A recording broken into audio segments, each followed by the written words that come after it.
Let's go. I wake up to a little bit of drool on my pillow, feel like it's gonna be a bad day. Yeah, I'm tired of shit and the coffee ain't hit yet. Damn, ain't that great. Kali ini kita akan melihat sekilas masa lalu Sang-woo. Kala itu usianya masih sangat muda. Telah terjadi kebakaran di rumahnya yang menewaskan sang ayah serta meninggalkan bekas luka bakar di wajahnya. Kebakaran itu sengaja dilakukan oleh seseorang, tetapi tersangka justru hanya dihukum selama 11 bulan. Merasa tak mendapat keadilan, Sang-woo pun memutuskan untuk membalas dendam. Dia membunuh tersangka yang telah menikmati hidup tanpa rasa bersalah setelah menghancurkan hidup orang lain. Beberapa tahun kemudian, seseorang memohon bantuan atas hilangnya sang anak yang diculik oleh Sung-jae. Pria itu putus asa dan meminta bantuan Sang-woo setelah pengaduannya tak ditanggapi polisi. Itulah awal mula Sang-woo menyiksa Sung-jae hingga akhirnya dia membunuhnya.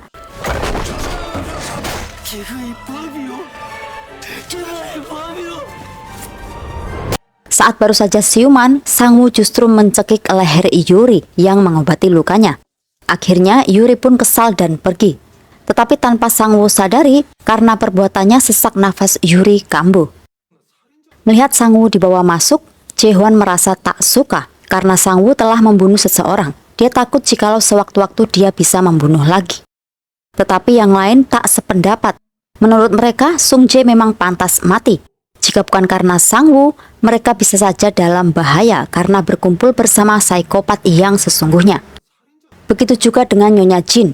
Dia berterima kasih padanya karena telah membawa masuk jasad putrinya. Sang-woo menuju tempat pemakaman itu, lalu mengubur gantungan kunci milik anak korban penculikan. Dia juga membakar beberapa lembar uang. Uang tersebut adalah upah dari ayah gadis kecil itu. Karena dia merasa gagal menyelamatkannya, dia pun membakarnya. Saat itulah Jae-hoon datang menghampirinya. Dia meyakinkan Sang-woo untuk tetap tinggal meski yang lain tak setuju. Menurut Jae-hoon, memang perbuatan Sang-woo salah di mata hukum. Tetapi biar bagaimanapun, Sang-woo melakukan hal yang benar. 기록은 아무나 해도 되나? 네, 그럼요. Tiba-tiba salah satu dari mereka kembali terinfeksi. Kali ini giliran Jisoo. Perubahan sikap layaknya monster mulai terlihat.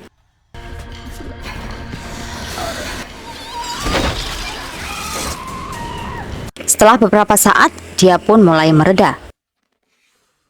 Karena Yi-kyung membuka pintu yang telah dipasang rantai tanpa izin Eun-hyuk, dia pun dipersilahkan pergi. Tetapi Yi-kyung tak keberatan, karena memang dia berniat pergi untuk mencari tahu tentang rahasia yang disembunyikan oleh kekasihnya yang berhubungan dengan wabah monster saat ini. Yi-kyung benar-benar meninggalkan tempat itu dengan mengendarai sepeda motor milik Pak An. Kini, Eun-hyuk mulai memberlakukan peraturan keselamatan Green Home, yaitu harus segera melapor jika ada hal aneh. Kedua, karena keterbatasan stok bahan, makan pun sehari sekali sesuai porsi yang telah ditentukan. Ketiga, pemeriksaan suhu tubuh setiap jam 8 malam. Hyun-soo tampak telah kembali dari tugasnya. Usai melakukan itu, dia pun kembali ke dalam ruangan karantina. Pak Han yang melihatnya pun merasa iba. Menurutnya, perlakuan mereka pada Hyun-soo adalah salah. Tetapi Eun-hyuk tetap pada pendiriannya. Menurutnya, Hyun-soo adalah manusia berbahaya. Akan tetapi saat ini mereka masih membutuhkannya. Kini mereka justru memperlakukan Hyun-soo seperti seorang pesuruh. Satu persatu bahkan memberikan catatan barang yang harus dia ambil. Mulai dari buku, lotion, hingga barang-barang pribadi lainnya seperti pembalut wanita. Tak hanya itu, Hyun-soo bahkan harus melawan monster setiap kali menuju lantai atas. Mereka kembali dikejutkan dengan kehadiran monster. Kali ini Pak Suk-hyun telah berubah sepenuhnya. Tubuhnya dipenuhi rambut panjang. Melihat suaminya, Nyonya Kim merasa dia sendirilah yang harus membunuhnya. Mengingat perlakuan suaminya yang selalu kasar padanya, dengan perasaan marah bercampur sedih dia terus memukul tubuh suaminya hingga Pak Suk-hyun pun tergeletak. Menyaksikan hal itu, Hyun-soo yang baru saja turun menatap darah yang bergelimbang. Jiwa monsternya kembali muncul dan berkata bahwa sebentar lagi Hyun-soo juga akan bernasib sama. Setelah membunuh suaminya, Nyonya Kim merasa menyesal akan satu hal. Untuk pertama kalinya setelah 30 tahun lamanya, kenapa Pak Suk-hyun baru meminta maaf padanya, bukan sebagai manusia, melainkan dalam kondisi sudah menjadi monster. Sementara Yi Kyung telah berada di laboratorium kekasihnya, yaitu Sang-won, yang kini sudah terlihat berantakan karena kebakaran. Sesaat dia mengingat kejadian 2 bulan lalu, sesaat setelah kebakaran itu terjadi, tetapi hingga kini dia bahkan tak menemukan jasadnya. Di ruangan itu, dia menemukan catatan yang ditulis sendiri oleh Sang-won. Ternyata, dia telah meneliti tentang wabah monsterisasi sejak gejala muncul pada tubuhnya. Dia bahkan menjadikan dirinya sendiri sebagai subjek penelitian. Dalam catatan itu tertulis bahwa seseorang yang telah terinfeksi namun bisa tetap bertahan lebih dari 15 hari, maka mereka menjadi golongan manusia terinfeksi spesial. Tetapi belum selesai dia membaca, tiba-tiba beberapa anggota militer tiba dan menangkapnya. Setelah mereka mengatakan bahwa Sang-won mungkin telah mati karena menjadi objek penelitian, Yi Kyung paham jika para anggota militer itu ditugaskan untuk mencari manusia yang terinfeksi spesial. Maka dia pun menawarkan negosiasi bahwa dia mengetahui siapa manusia yang mereka cari, yang tak lain adalah Hyun-soo. Saat ini semua orang merasa resah karena lampu mulai padam, stok makanan menipis, serta air yang sebentar lagi pasti akan terputus. Di ruang karantina, setelah bangun dari tidurnya, sudah nampak Eun-yu telah duduk di sampingnya. Melihat sosok Hyun-soo yang lemah dan selalu dimanfaatkan, Eun-yu pun mulai menyemangatinya. Dia ingin Hyun-soo menjadi pribadi tegas, melawan saat ditindas oleh penghuni lain yang semena-mena padanya, mengatakan apa yang dia rasakan, dia suka atau tak suka. Eun-yu bahkan melarang Jisoo dan kakaknya agar tidak lagi mengganggu Hyun-soo dan memanfaatkannya. Saat Eun-yu membantah Eun-hyuk dan berkata bahwa dia bukan kakak kandung, Eun-hyuk pun menamparnya. Ucapan Eun-yu pun membuatnya mulai berpikir. Dia kembali mengkilas balik beberapa kejadian yang sebelumnya. 내가 괴물이 되면 당신들을 해칠까요? Saat dia melaksanakan tugas dari Eun-hyuk, tiba-tiba saja monster menyerang dan menangkapnya. Sekujur tubuhnya dililit dan digantung oleh jaring laba-laba. Melihat situasi itu dari rekaman CCTV, Eun-hyuk dan 3 orang lainnya menuju lokasi untuk menyelamatkan Hyun-soo. Tentu saja mereka juga harus menghadapi monster yang lain.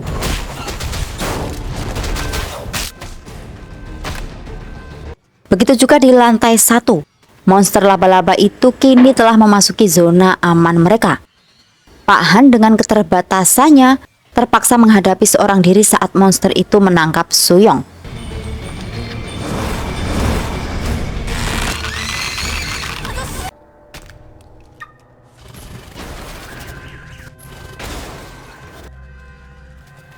Monster satu persatu muncul. Kini mereka telah terkepung oleh banyak monster. Beruntunglah Eun-hyuk menemukan satu mobil yang bisa dikendarai. Tentu usaha mereka tak berjalan mulus. Mereka pun kewalahan menghadapinya, hingga para monster berhasil menghentikan mobil tersebut.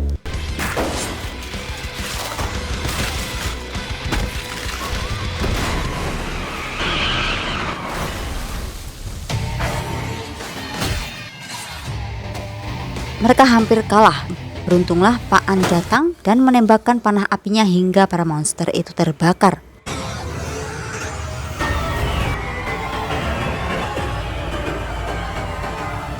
Sedangkan Pak Han saat ini sendirian melawan monster laba-laba. Laba-laba itu menusuk kaki Pak Han dengan kuku besarnya. Akhirnya para wanita itu memberanikan diri untuk membantu. Mereka menjerat kaki laba-laba dan bersama-sama menariknya.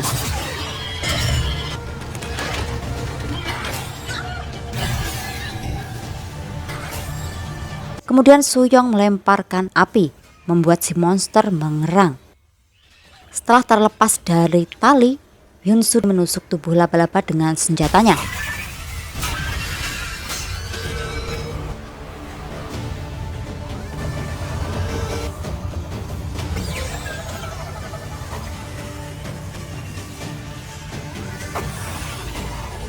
Dan akhirnya Hyun-soo kembali bangun setelah monster itu berhasil dilumpuhkan. Suasana menjadi hening. Mereka terdiam menatap Hyun-soo.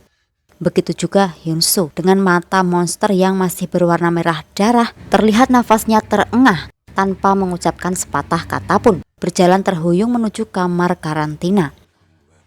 Melihat jerih payah Hyun-soo dan kemampuannya bertahan mengendalikan jiwa monsternya, hati mereka kini mulai terenyuh. Untuk apa menolongnya jika akhirnya dia kembali dikurung?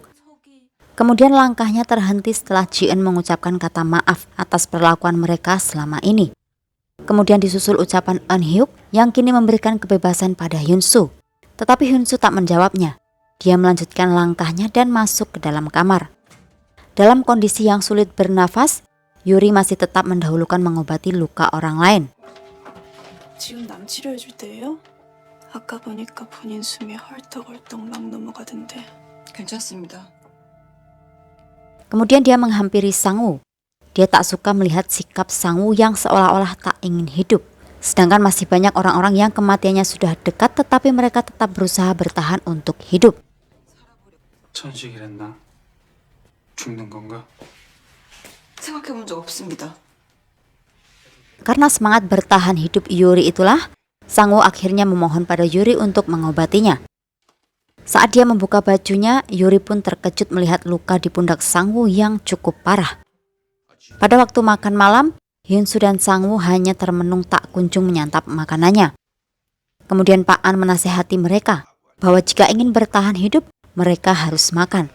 넌 뭘 한다고 팔에 오바로구야 아프지? 배때기 안에 온전한 내장이 하나도 없는 의사는 올바리 만들어버렸어. 엄청 오래 살아서. Mereka berdua mulai mengerti bahwa meski menderita penyakit parah, Pak An tetap bersemangat untuk hidup. Mereka lantas dengan lahap menyantap makanannya. Saat Eun-hyuk membantu membalut kaki Eun-yu, dia melihat kacamata kakaknya patah. Sambil meneteskan air mata, dia pun melilit tangkai kacamata dengan plester, lalu memberikannya kembali pada Eun-hyuk.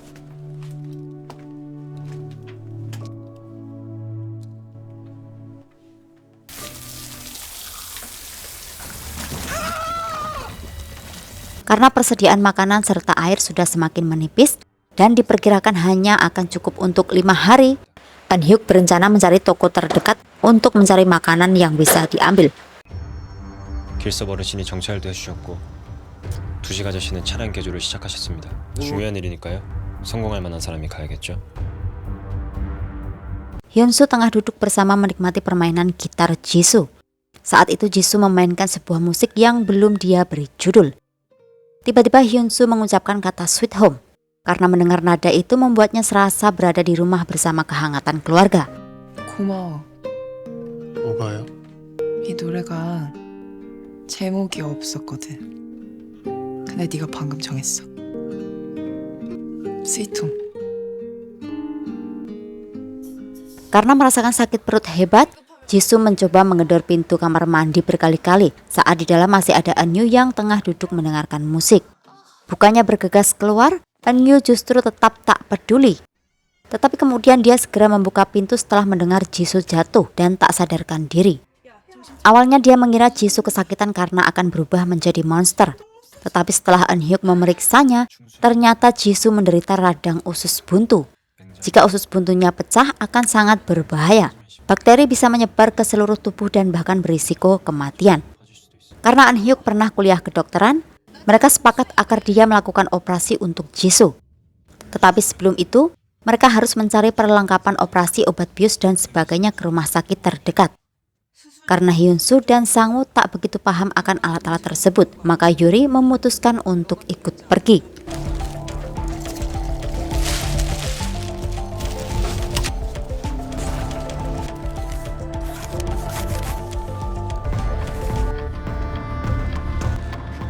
상황이 나쁘면 병원만 들려. 식량은 서브야. 지수 누나가 메인이고. Dalam perjalanan, tiba-tiba mobil mereka dihantam oleh monster besar. Usaha mereka pun gagal karena mereka terluka cukup parah.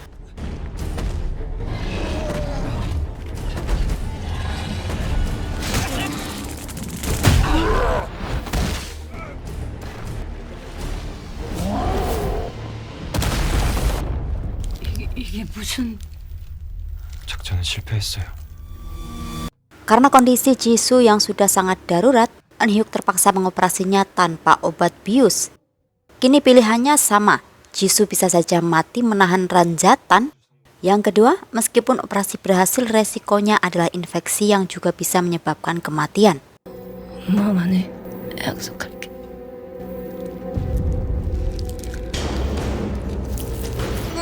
Dan benar saja, tak kuat menahan sakitnya ranjatan, Jisoo pun pingsan.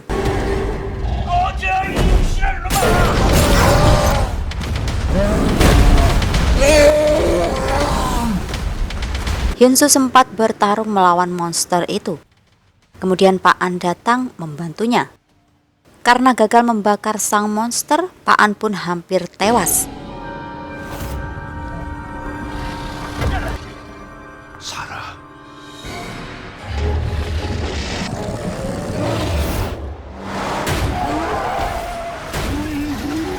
Tapi Kyung datang tepat waktu dengan mengendarai mobil damkar dan menabrak monster tersebut.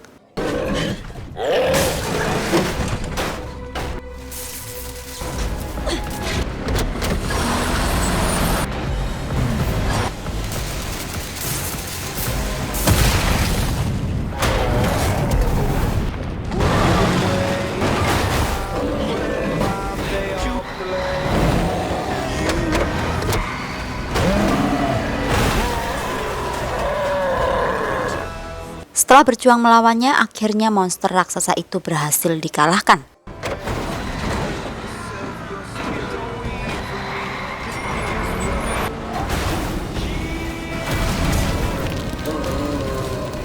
Akhirnya operasi Jisoo berhasil. Meski tetap beresiko, tetapi setidaknya mereka sudah berusaha. 차윤수 아직 괜찮아? Alasan Yi-kyung kembali lagi ke Green Home adalah Hyunsoo. Dia mencoba memastikan bahwa Hyunsoo berhasil melewati hari ke-15 gejala monsterisasi. 당신이 말한 그 아이 보름을 넘겼어야 할 겁니다. 뭐 하시는 거예요? 평범한 날이 아니잖아. 괴물이 된 날이니까. 그게 말을 건다며. 그것한테서 완전히 벗어난 적 있어? 있구나. 어떻게 나왔어? Dia melihat bukti saat mengiris tangan Hyunsoo. Dalam sekejap, luka itu pun pulih total. Para tentara itu berjanji akan memberitahu tempat di mana kekasihnya berada jika Yi-kyung bisa membawa Hyunsoo untuk dijadikan objek penelitian monsterisasi yang mereka klaim bisa menyelamatkan dunia. Malam ini, bibi Kim Son-young mengatakan bahwa dia sudah merasakan gejala dan memutuskan akan keluar dari tempat itu agar tak membahayakan yang lain. Tetapi mereka tak setuju. Mereka ingin bibi Son-young tetap tinggal di ruang karantina. 아줌마. 어떻게 버텼을까? 이제 알았는데 해줄 수 있는 게 없어. 난 어른이라서 미안해.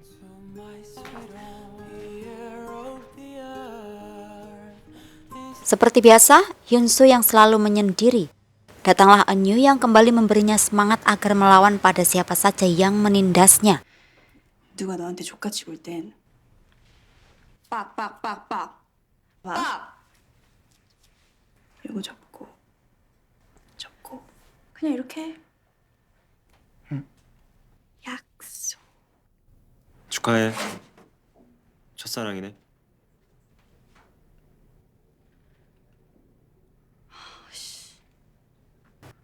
Karena ucapan itu, Hyunsoo pun mencoba membangun rasa percaya dirinya.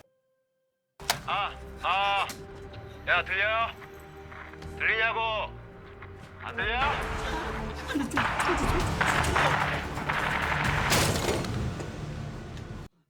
Kini sepertinya Yi-kyung berubah pikiran. Karena takut lokasi mereka terlacak oleh tentara, dia pun meminta Hyunsoo dan Sang-woo untuk melepas spanduk SOS yang mereka gantung di gedung. Karena dalam situasi seperti ini, mereka tak bisa percaya siapapun, termasuk para tentara. Sebelum Hyunsoo dan Sang-woo kembali ke lantai bawah, mereka melihat monster Pak Satpam dengan mesin pemotong rumput yang tengah menuju lantai 1.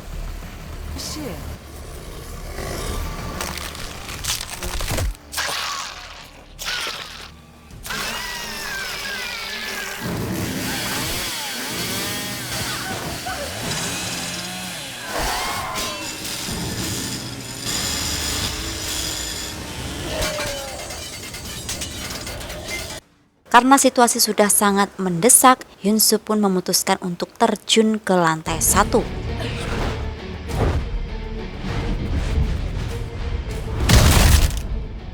Karena ketinggian itu, kaki Hyun-soo patah. Tetapi sepertinya pemulihan luka serius membutuhkan waktu beberapa jam.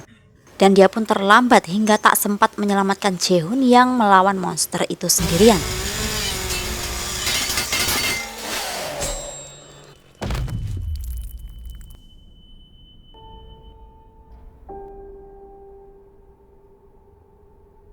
Sebelah tangan Jae-hoon pun terpotong oleh mata pisau pemotong rumput.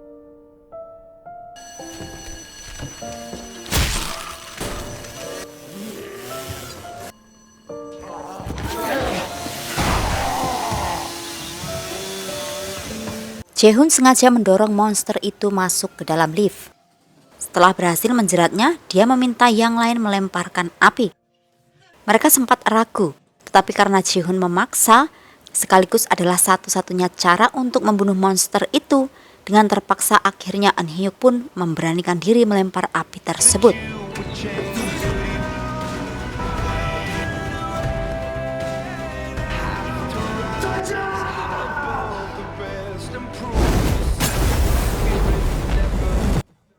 Dan api itu membakar monster sekaligus tubuh Jae-hoon hidup-hidup.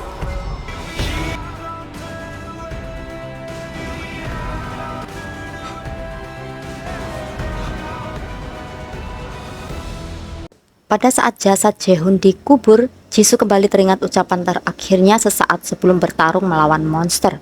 Pada saat itu Jae-hoon mengungkapkan perasaannya bahwa dia mencintai Jisoo. 저는 지수 씨가 좋습니다. 그것도 신의 뜻이에요? 아니요, 제 뜻입니다. Kesedihan mendalam juga dirasakan oleh Sang-woo.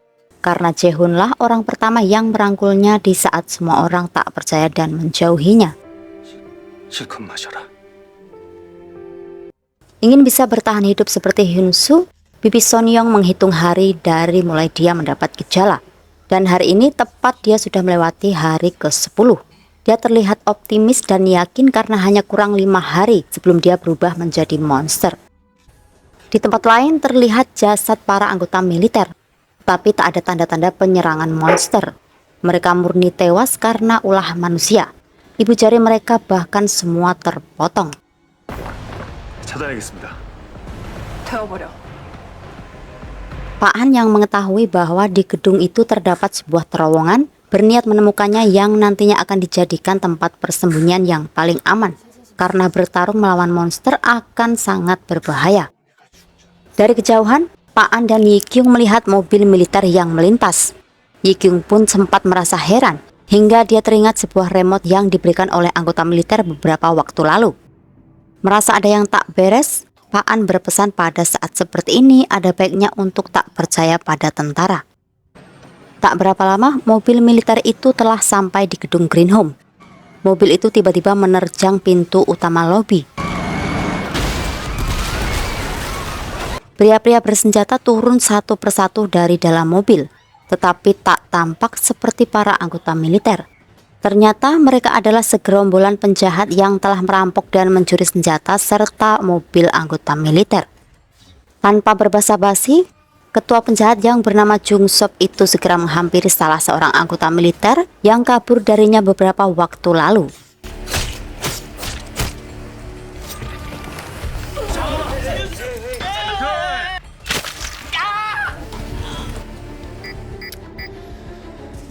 안 열려요.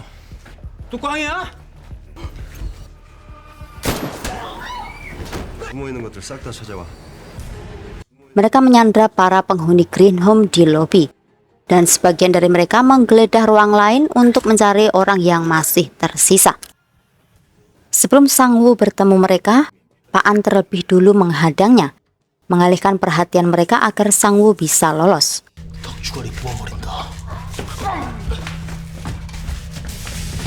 Sedangkan Yong-su atas perintah Pak An dia bersembunyi di lubang ventilasi. Penjahat itu hampir saja menemukannya. Saat membuka pintu, beruntunglah Yong-su sudah menghilang.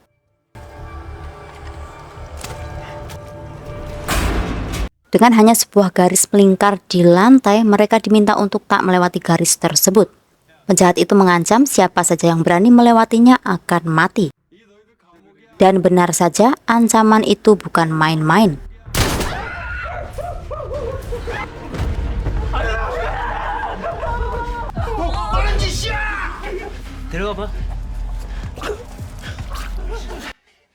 Demi keselamatan yang lain, Hyun-soo yang ingin menghampiri Ji-eun pun dihentikan oleh Eun-hyuk. Mereka terpaksa tetap diam dan membiarkan Ji-eun mati. 요즘 이것보다 하찮은 게 있나? 웃음 더 좀 살아. 응? 전보다 조금 좁아진 것 뿐이잖아. Seorang pria bertindik yang menggeledah ruang lain itu menemukan Jisoo. Tak ingin tertangkap begitu saja, Jisoo pun pura-pura pingsan. Tetapi pria itu terus menyakitinya setelah melihat luka yang masih baru di perut Jisoo.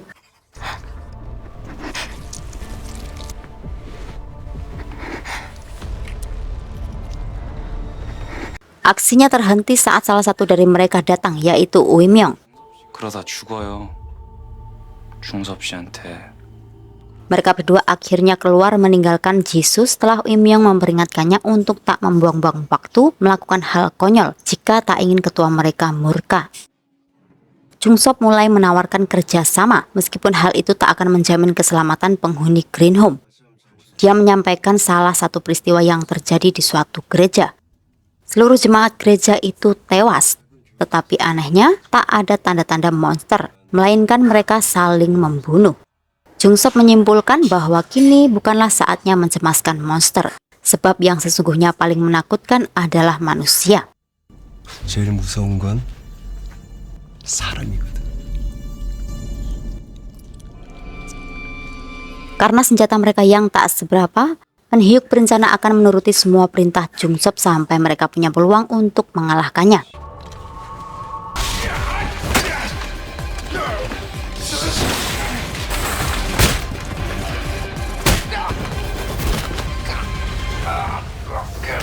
소방관이라며. 그전엔 특전사였어요. Mengetahui kemampuan dan kegigihan Eun-hyuk memimpin usaha bertahan hidup bersama orang-orang yang dianggap lemah, Jungsop pun tertarik padanya dan ingin Eun-hyuk bergabung dengan mereka dan meninggalkan teman-temannya. Eun-hyuk begitu saja menurut. Tentu dia melakukan hal itu adalah bagian dari rencana. 잘 생각했어. 응? 똑똑하다. Yi-kyung dan Sang-woo menemukan Yong-soo yang telah bersembunyi. Setelah berhasil mengeluarkannya dari lubang ventilasi, sesosok monster agar-agar menghampiri mereka. Dan tak disangka, ternyata monster itu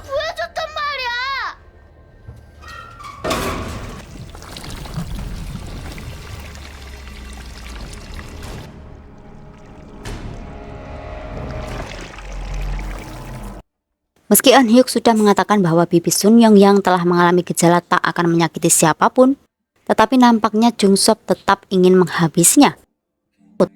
Dan sebagaimana keahliannya, Jungsop kembali berulah memancing emosi bibi Sun hingga terjadilah hal tragis.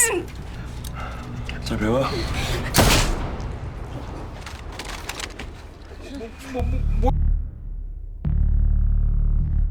Tak tahan akan kekejaman para penjahat itu, Hyun-soo kembali hanya bisa menahan amarahnya demi keselamatan rekan-rekannya yang hanya manusia biasa dan bisa saja tewas.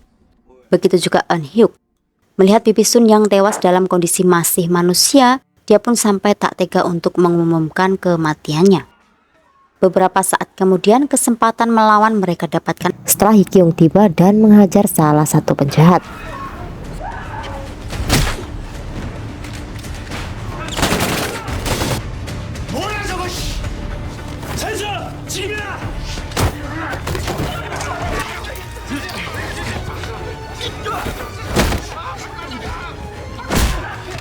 Tetapi lagi-lagi mereka tak bisa dengan mudah dikalahkan dengan tangan kosong melawan persenjataan yang lebih mematikan.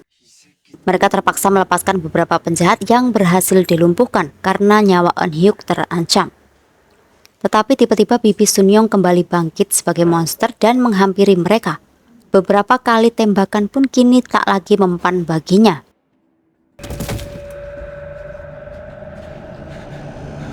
Tak ingin membiarkan Bibi Sunyong membunuh Eun Hyuk, maka Hyun Soo pun maju.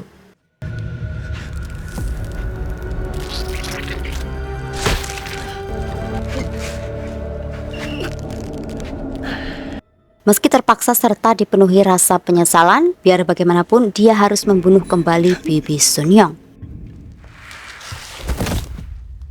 Melihat kondisi Hyun Soo yang berbeda dari manusia biasa, Jung Sop pun mulai tertarik padanya. Setelah membakar tubuh Bibi Sunyong, mereka membawa Hyun Soo yang masih pingsan menuju atap gedung. Kali ini entah apa rencana mereka. Dengan berdalih mengobati Jisoo, salah satu pria mesum itu mengajak Yuri menuju ruang lain. Tentu Yuri pun patuh. Tetapi ternyata dia berniat lain. Hingga kedua gadis itu pun terpaksa bertindak demi membela diri.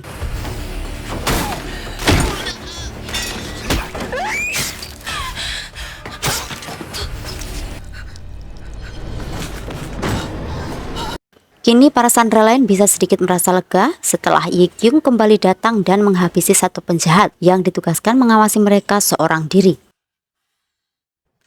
Sesampainya di atap, para manusia kejam itu tampaknya masih ingin melakukan permainan sebelum benar-benar membunuh Hyun Soo. Begitu juga Hyun Soo yang sepertinya berencana melakukan sesuatu. Terlihat saat dia berusaha menutup pintu masuk. Tetapi tiba-tiba dia dikejutkan oleh tindakan salah satu anak buah Jung Sop, yaitu Ui Myung.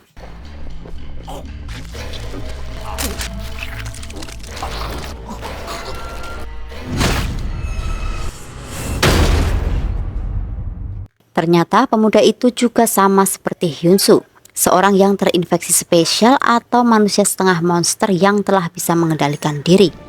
왜 죽였어요? 고마울 줄 알았는데. 같은 편이었잖아요. 늑대랑 토끼랑 어떻게 같은 편이야? 토끼가 늑대인 척 하길. 늑대가 토끼 갖고 놀다 죽이는 건 죄가 아니야? Tetapi berbeda dengan Hyun Soo yang baik hati dan berperasaan, Ui Myung justru sebaliknya. Kejam dan tega membunuh siapa saja, bahkan rekannya sendiri. Melihat kesamaan pada diri mereka, Ui Myung tampak menyukai Hyun Soo. Tetapi sebaliknya, Hyun Soo justru menyayangkan tindakan kejam Ui Myung. Karena menurutnya, monster yang masih bisa mengendalikan diri tak seharusnya melukai manusia. Ui Myung menyangkal prinsip Hyun Soo saat menunjukkan selembar kertas, yaitu sebuah tawaran dari para anggota satuan militer yang menawarkan kamp penampungan aman bagi siapa saja yang melaporkan keberadaan para orang-orang terinfeksi spesial seperti mereka berdua. Ui Myung mencoba menghasutnya. Melihat tawaran tersebut yang dipastikan akan membuat para rekan Hyun Soo tergiur dan juga pasti akan melaporkan Hyun Soo demi ditukar dengan jaminan keamanan mereka. Sepertinya Hyun Soo mulai terpengaruh oleh ucapan Ui Myung.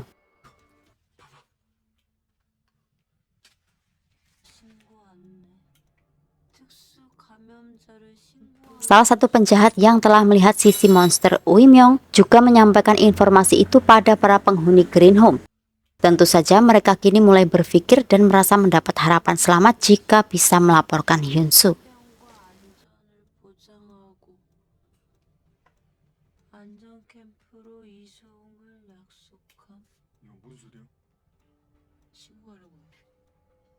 Sesampainya Hyun Soo di lantai 1, mereka sudah bersiap dengan senjata mereka untuk mengantisipasi hal-hal buruk yang bisa saja dilakukan Ui Myung.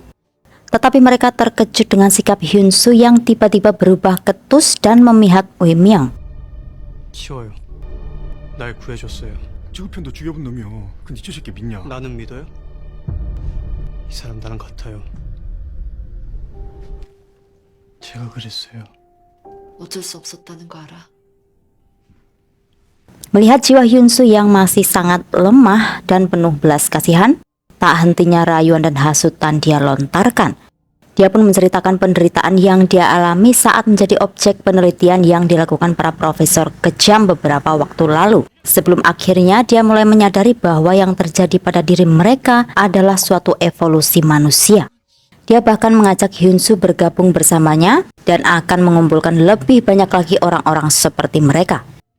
Anggapan Uimyong bahwa manusia lebih kejam daripada monster serta tak bisa hidup berdampingan itu membuat Hyunsu percaya setelah melihat para rekannya membunuh monster yang telah menyelamatkan Yongsu.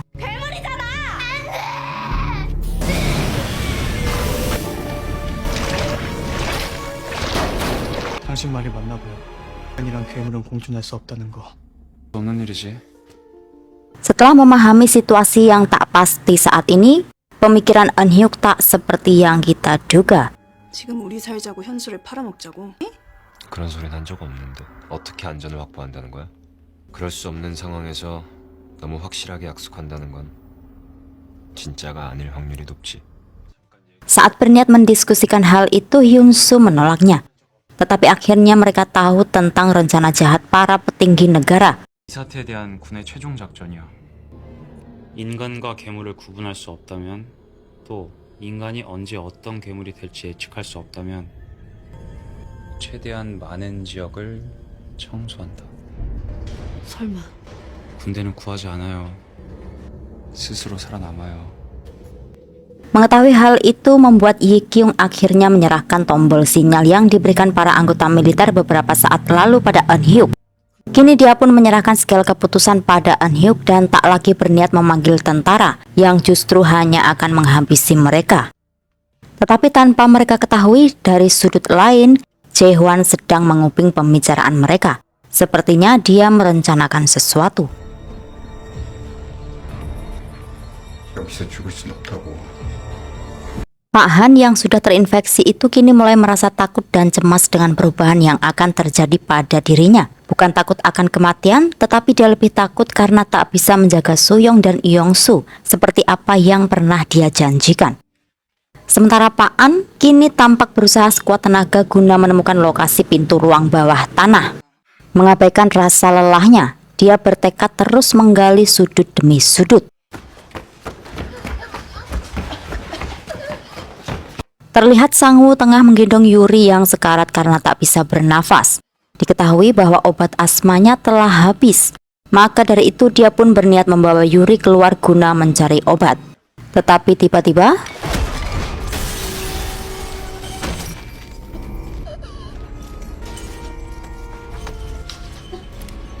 왜 그래요? 나가려고 해서. 상관없잖아요.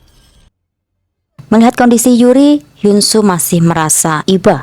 Alih-alih bersikap tegas, Hyunsu tetap merasa tak tega lalu mengizinkan mereka pergi. Tatapan mata Hyunsu pun tak bisa berbohong bahwa dalam lubuk hatinya yang terdalam dia masih sangat peduli pada rekan-rekannya. Tetapi lagi-lagi Uimyong memberikan kejutan dan akhirnya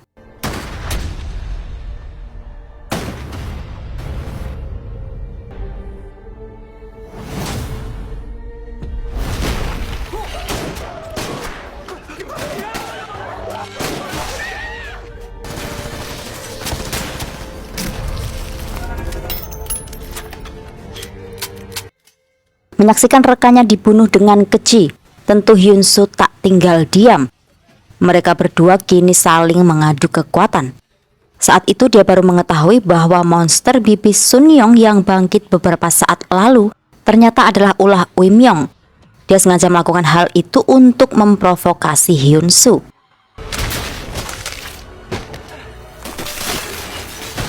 나갈 수 없어.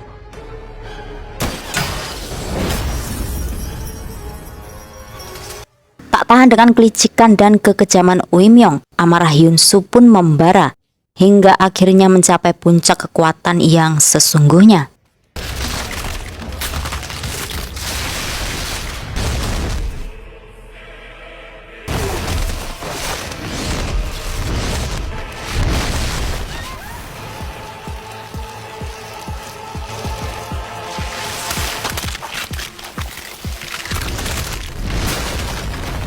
Tetapi kali ini dia tak bisa mengendalikan diri.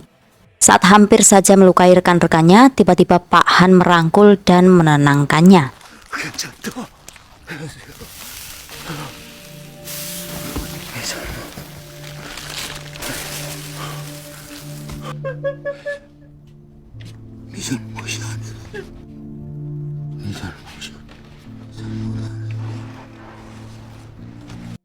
Sang-woo dan Yuri akhirnya menghembuskan nafas terakhir setelah beberapa peluru bersarang di tubuh mereka.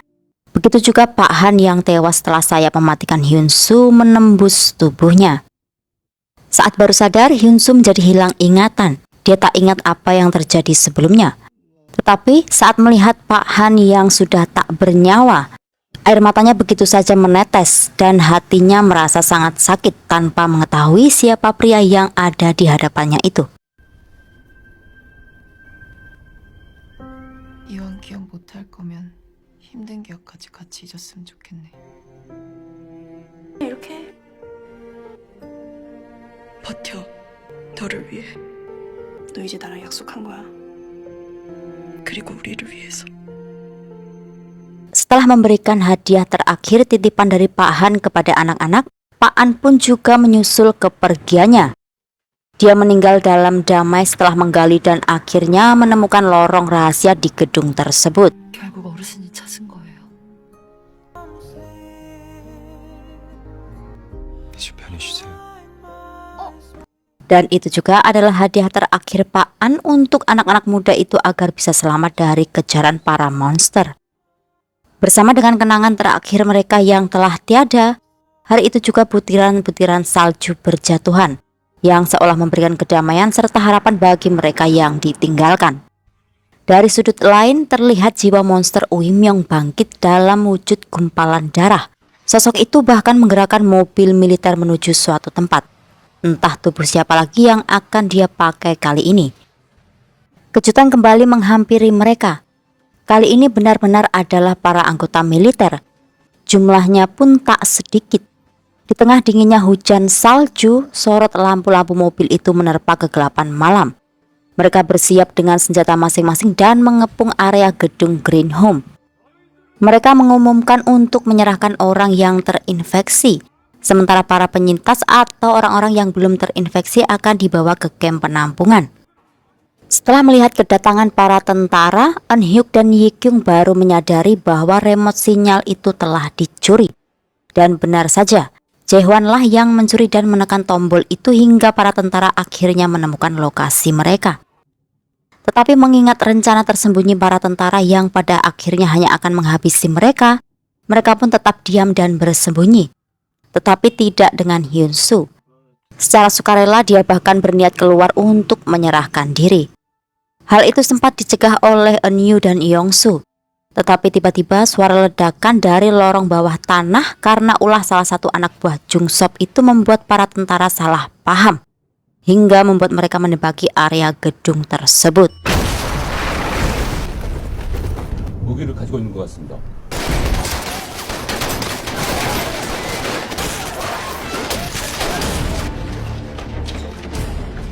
Kini jalan terakhir mereka adalah bersembunyi di lorong bawah tanah. Saat menyadari bahwa Hyun-soo tak ikut turun, Eun Hyuk pun memutuskan untuk kembali naik dengan alasan akan membawa Hyun-soo bersama. 무사히 돌아올게. 진짜지? 들려줬어야 됐는데. 지금도 늦지 않았어. Tetapi mereka berdua tak kunjung datang. Eun Hyuk sempat mengajak Hyun-soo turun, tetapi Hyun-soo menolaknya. Tekadnya sudah bulat. Dengan mata monster berwarna merah darah disertai tatapan kosong dan lelah, dia berjalan keluar gedung. Menunggu Eun Hyuk yang tak kunjung datang, seketika Eun Hyuk kembali teringat ucapan kakaknya itu beberapa saat lalu. 너무 확실하게 약속하는 건 진짜가 아닐 확률이 높지. 걱정하지 마. Kini dia pun menyadari bahwa Eun Hyuk telah berbohong. Sepertinya Eun Hyuk memutuskan untuk tetap berada di gedung yang hampir hancur itu. Entah apa yang sebenarnya dia sembunyikan dari Eun Hyuk. Dia tampak duduk mendengarkan alunan musik milik Eun Hyuk sambil memandangi foto kebersamaan mereka. Disusul dengan runtuhan bangunan hingga darah pun terlihat mengalir deras. Dari sini bisa kita simpulkan bahwa ternyata Eun Hyuk juga telah terinfeksi. Itulah alasan mengapa dia memutuskan untuk tak pergi bersama adiknya. Para tentara itu mulai menembaki tubuh Hyun-soo, dan pada saat itulah ingatannya mulai kembali. Kenangan-kenangan di masa lampau hingga kalimat-kalimat berharga dari orang-orang yang peduli dan menyayanginya. 구해주셔서 고맙습니다. 네 잘못은 아니다. 살아. 스윗도 꼭 집에 온 것 같아서요. Setelah berputar-putar beberapa saat, mereka akhirnya menemukan jalan keluar. Tetapi mereka sudah disambut oleh sekelompok anggota militer.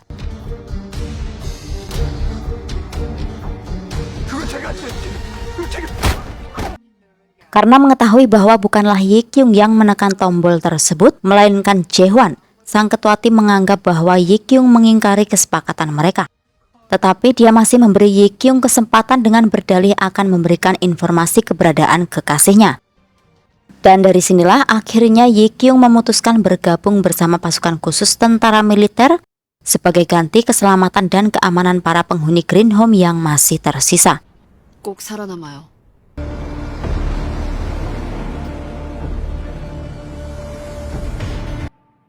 Pada akhir episode season 1 ini ditutup oleh keadaan Hyun-soo yang berada di sebuah mobil militer. Saat baru saja siuman, dia dikejutkan oleh kehadiran seorang pria yang tak lain adalah Sang-woo yang kita ketahui telah tewas. 오랜만이야?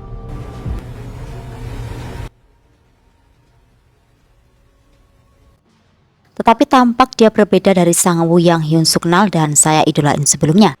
Siapakah dia? Jawabannya ada di season 2. Terima kasih sudah menonton channel kami. Sampai jumpa di kesempatan berikutnya. Wassalamualaikum warahmatullahi wabarakatuh.